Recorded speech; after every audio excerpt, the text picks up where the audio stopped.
Portugal tras 2011. Ajuste, turismo y salarios. Luces y sombras.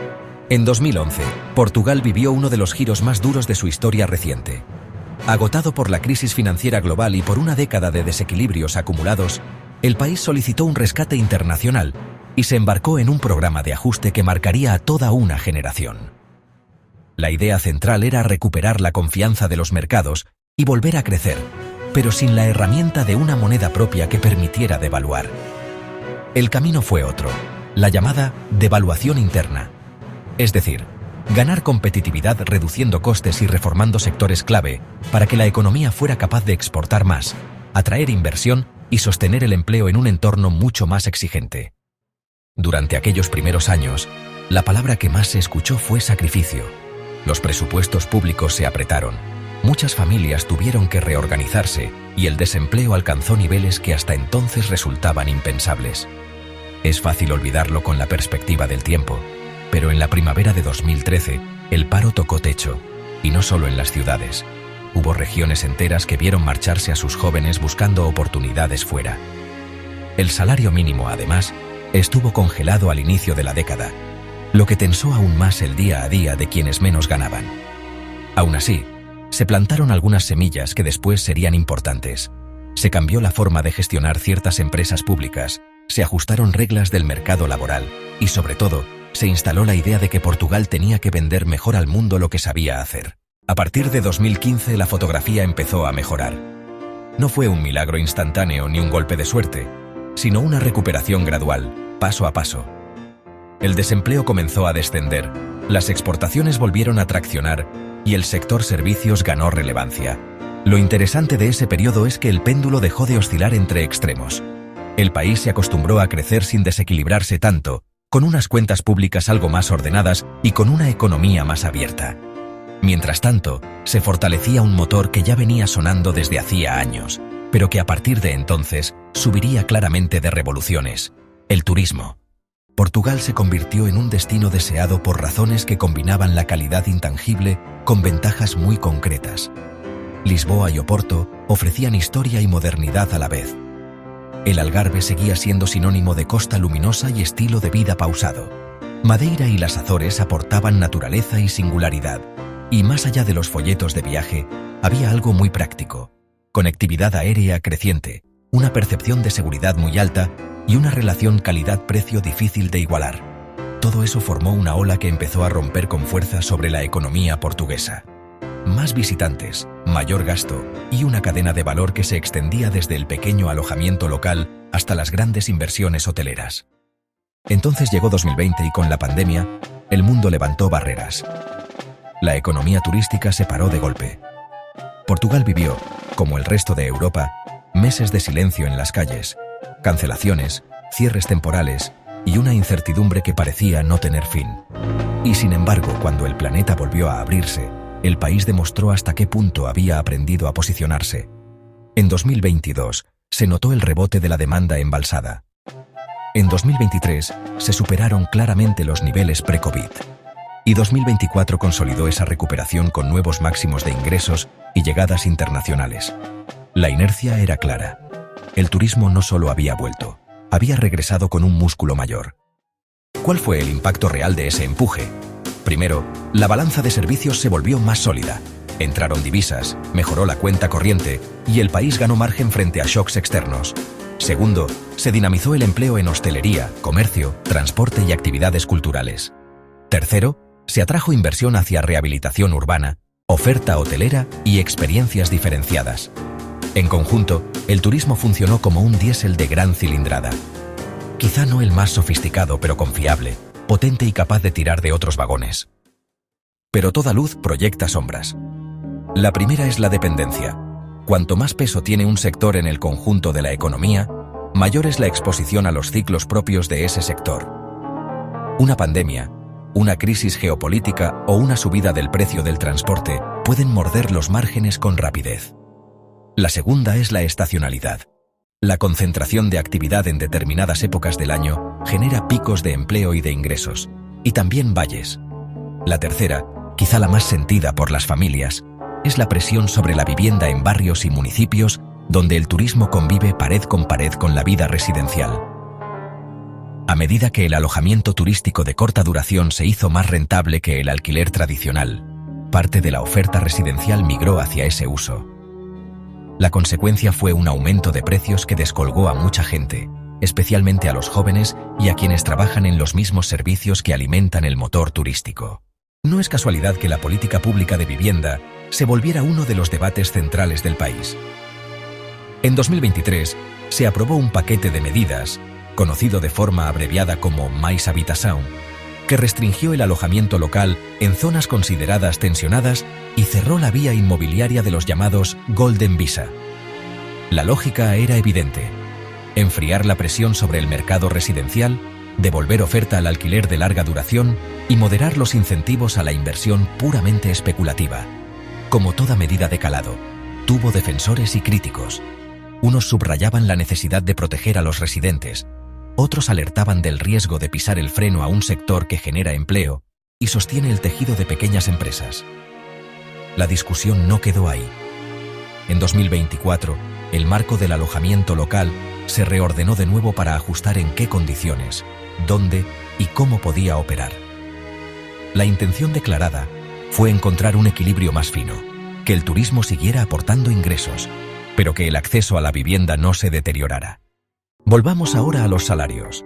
Si uno mira la serie del salario mínimo portugués desde 2011, lo que se ve es una pendiente ascendente casi constante. Desde los 485 euros de aquella época hasta superar el umbral de los 800 euros en los últimos años, Portugal ha subido el listón por abajo con determinación. El país tiene la particularidad de pagar 14 mensualidades, lo que obliga a interpretar bien las cifras, pero la tendencia es clara. Esta evolución tiene varios efectos. El primero es obvio: mejora la renta de quienes menos ganan y reduce en parte la desigualdad salarial. El segundo es más sutil. Cuando el mínimo sube de forma sostenida, arrastra hacia arriba otros tramos de la distribución, sobre todo en sectores donde los salarios estaban pegados a ese suelo. El tercero es macroeconómico. Al aumentar la capacidad de gasto de decenas de miles de hogares, se apoya la demanda interna. Sin embargo, hay una pregunta que siempre conviene hacerse: ¿qué pasa con el poder adquisitivo? La respuesta no está solo en la nómina, sino en el ticket de la compra, el recibo del alquiler, el transporte y los servicios básicos. La inflación de 2022, asociada al encarecimiento de la energía y las disrupciones de oferta, mordió el bolsillo de los portugueses, como el de casi todos los europeos. En 2023 y 2024, con la normalización de cadenas logísticas y la caída de algunas materias primas, el contexto fue menos tenso, pero el aprendizaje permanece. Para que un país pueda sostener salarios reales al alza, necesita mejorar su productividad. Dicho de forma directa, hay que producir más y mejor por cada hora trabajada, y eso exige inversión en capital físico, en tecnología, en formación y en gestión. En paralelo, la foto fiscal dio un vuelco respecto a la década anterior. Las cuentas públicas pasaron del rojo al negro y el país registró superávit presupuestario, mientras que la deuda pública, medida frente al tamaño de la economía, descendió por debajo de la barrera psicológica del 100%. Este tipo de avances no salen en los titulares con la fuerza de un récord turístico, pero son la base de todo lo demás. Con menos deuda relativa y con una posición fiscal más sólida, el país es menos vulnerable y puede financiarse en los mercados a mejores condiciones. No sorprende, por tanto, que las agencias de rating hayan reconocido ese esfuerzo con mejoras de calificación, respaldando la narrativa de una economía más resistente. Llegados a este punto, la cuestión de fondo no es tanto qué fue mal o qué fue bien, sino qué se ha aprendido y cómo se puede impulsar la siguiente etapa. Si algo ha demostrado Portugal, es capacidad de adaptación. Pasó de un ajuste doloroso a una recuperación basada en servicios y turismo. Pero la frontera hacia donde mirar ahora no está únicamente en atraer más visitantes, sino en subir de escalón en valor añadido. ¿Cómo se hace? Hay varios caminos que convergen. El primero pasa por reforzar los sectores que ya compiten bien, empujándolos hacia la parte de la cadena con más contenido tecnológico y de diseño. La industria del calzado, por ejemplo, ha sabido orientarse hacia productos de mayor calidad.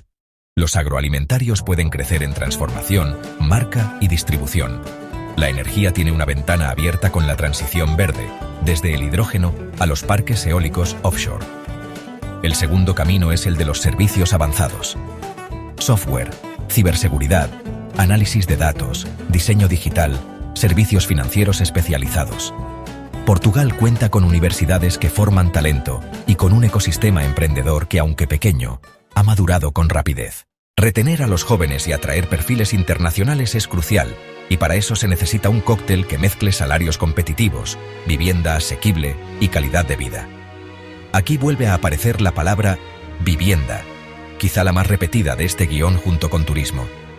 Que un ingeniero, una enfermera o un docente puedan vivir cerca de su trabajo a un precio razonable no es solo una cuestión social, es también una cuestión de productividad. Los tiempos de desplazamiento, el estrés de buscar piso cada año, la imposibilidad de arraigar en un barrio, todo eso erosiona la capacidad de una economía para rendir al máximo. Por eso la oferta de vivienda, suelo disponible, licencias ágiles, rehabilitación a escala, cooperación público-privada y un parque de alquiler bien regulado, no es un tema lateral, sino central en la próxima década portuguesa. El tercer camino tiene que ver con la resiliencia. Portugal no va a dejar de ser un país turístico, ni debería quererlo. Es un activo y una marca. La clave es aprovechar esa fuerza para construir amortiguadores. Menos estacionalidad, más ingreso por visitante, cadenas de suministro locales que capturen más valor y una regulación del alojamiento turístico que sea precisa, transparente y adaptada a la realidad de cada barrio. Ni barra libre ni prohibición general, criterio, datos y ajuste fino. El cuarto elemento es el capital humano. La conversación sobre productividad y salarios reales desemboca en lo mismo: educación y formación. No basta con tener buenas universidades. Hay que conectar mejor con la empresa, potenciar la formación profesional, reciclar a mitad de carrera a quienes lo necesiten y facilitar la llegada de talento externo cuando no haya suficiente oferta local. Esto incluye idiomas, competencias digitales y una cultura empresarial abierta a la innovación. Al observar el panorama con calma, la conclusión es menos dramática y más exigente de lo que parece. Portugal ha recorrido un camino largo desde 2011. Aprendió, a fuerza de necesidad, a ordenar sus cuentas. Descubrió, quizá con más claridad que nunca, que el mundo estaba dispuesto a pagar por su hospitalidad, sus paisajes y su cultura. Mejoró salarios por la base y sostuvo la protección social incluso en momentos complejos. Pero también recibió avisos. La vivienda puede convertirse en freno. La dependencia de un solo motor expone a sobresaltos. Y la productividad manda en el largo plazo. De cara a los próximos años, la tarea es ambiciosa pero nítida. Seguir construyendo un turismo de más valor, menos estacional y mejor distribuido territorialmente. Multiplicar la oferta de vivienda con reglas claras y procesos ágiles que den seguridad a familias y promotores. Apostar por sectores que escalen en tecnología y diseño, alimentados por un sistema educativo que responda a las necesidades reales de la economía. Y mantener la disciplina fiscal que tanto costó recuperar, porque los márgenes se pierden rápido y se tardan años en reconstruir. Cuando uno recorre Portugal hoy, no encuentra un cuento de hadas ni una tragedia griega. Encuentra un país que se ha reconfigurado a base de decisiones difíciles, que ha sabido aprovechar sus fortalezas y que encara su siguiente fase con más herramientas que hace 15 años. La luz y la sombra coexisten, como siempre, de la calidad de las políticas públicas, de la capacidad del tejido productivo para innovar y de la voluntad de atraer y cuidar el talento. Dependerá que, dentro de otra década, hablemos menos de ajuste y más de ascenso. Al final, la pregunta que da título a este análisis, ¿milagro o espejismo?, se responde con matices. No hubo milagro.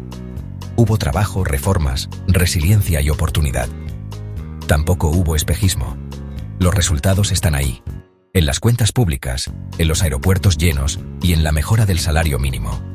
Lo que sí hay es una invitación a no conformarse. Porque la meta no es solo recibir a más visitantes, sino convertir esa visibilidad en prosperidad compartida. Y porque la mejor política económica, la que más dura, es aquella que permite que una familia encuentre un hogar, que un joven se quede porque ve futuro, y que un país gane dignidad no por el clima de agosto, sino por el valor que crea en noviembre. Si esta historia te ha servido para comprender mejor el camino portugués desde 2011 hasta hoy, suscríbete a Entre Cifras y acompáñanos en el siguiente capítulo. Nos espera otra pieza que cambió a Europa. Las dos palabras que salvaron al euro. Pero esa, como se dice, es otra historia.